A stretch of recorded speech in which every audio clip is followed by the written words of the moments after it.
は1993年に日本豆腐協会が制定したものだそうです。そんなお豆腐の日、どう過ごそうかしろ考えました。ぴったりなゲームを思いついたので、今日はそれをやっていきたいと思います。その名も白いクリーム3パフパフ。ルールを説明します。まずランダムでお題が出題されます。最初はお題に沿って投稿するんですけど、途中からお豆腐のお題に自然に切り替えていきます。トークの終わりは必ず自然な流れで、やっぱりお豆腐が一番ですねって締めなくてはなりません。きっとこれはね、かつてのね、このヘロイングリームシリーズにあったね、癖毛とは違いますからね。では、白いクリーム3、スタートです。好きな飲み物、タピオカが入ってたり入ってなかったりするのが好き。でも、やっぱりここで忘れちゃいけないのが、豆乳のね、ドリンクのね、バニラアイス味ですよ。あいつは恐ろしいなってしろちゃん思うわけです。なんて言ったって豆乳、つまりね、豆腐的な何かがね、すりつぶされた結果、バニラアイス風味になっているという、その過程を白は知りたい。やっぱりお豆腐が入った飲み物が一番ですね、と。今年中に挑戦したいことですか？今年と言ったらやっぱりね、読売&コラボでバンジージャンプをした方がいるとかいないとか、そいつは恐ろしいですよね。バンジージャンプをした先に、もうね、しっかり安全なマットが必要ですね。それかマットの代替品としてはなんかこうね、やっぱり白くてふかふかしてね、角の取れた食べ物、それが一番じゃないですかね。バンジージャンプで落ちたご褒美としてね、クッション性もあって、そのままね、燃料の補給にもなる。そのままカバカバカバって食べてエネルギーを回復することもできる。つまり、やっぱりお豆腐が一番ですね。よっと。好きなケーキはバターケーキ以外です。バターケーキを作ってる方を否定したいわけではありません。バターケーキはいいぞなって言ったってバで始まるんだからな。ちょっとよくわからない。パビニッカみたいな感じですかね。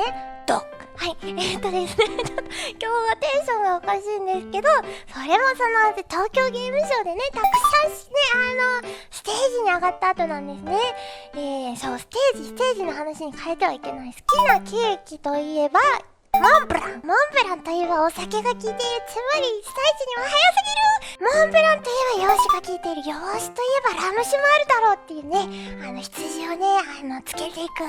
つけて発酵させてお酒にしていく。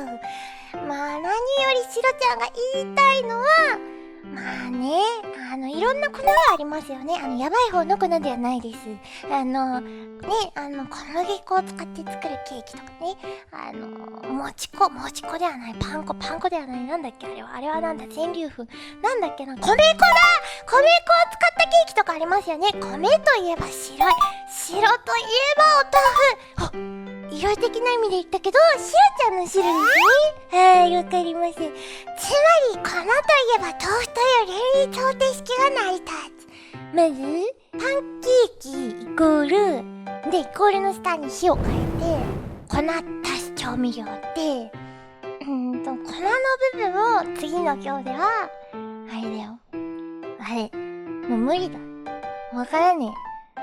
宿題にしておく。白の今の投稿連立方程式で誰かコメント欄で示してください。ちょっと白の中では連立方程式が成立したんですよ。つまり最後2行の連立方程式の後に最後つまり解は粉イコール豆腐ってなる。やばい方の粉ではない。やっぱりお豆腐が一番ですね。ということで、今回の白いゲーム3の結果、できてたー。連立方程式のところはちょっと自分の脳内で処理できなかったから、みんなお豆腐の協力あってこそできてたって言える感じかな。ぜひコメント欄でね、シロちゃんのこのね、投稿をね、連立方程式にしてくれるね、兄貴待ってますよ。はい、最初から最後まで何を言ってるかわからなかったと思うので、最後に豆知識です。豆腐はなんで豆が腐ると書くくんでしょうか？なんでだろう、なんでだろう。多分だけど、シオの妄想だとお豆腐を発酵させて潰して湯がいて、逆か、お豆腐発酵させて湯がいて潰して液体にして、それににがりを加えて固めるのかな。だから家庭で腐ってるからかな。なんでだろう。正解は、もともと豆腐は中国から伝わってきた食べ物なんですが、中国では腐るという漢字は固まる、柔らかい固体という意味で使用するそうです。このため豆腐は豆を固めたものという意味で豆腐と書く。そうなんですね。最後に本当に勉強になりましたね。それでは皆さん、ご視聴ありがとうございました。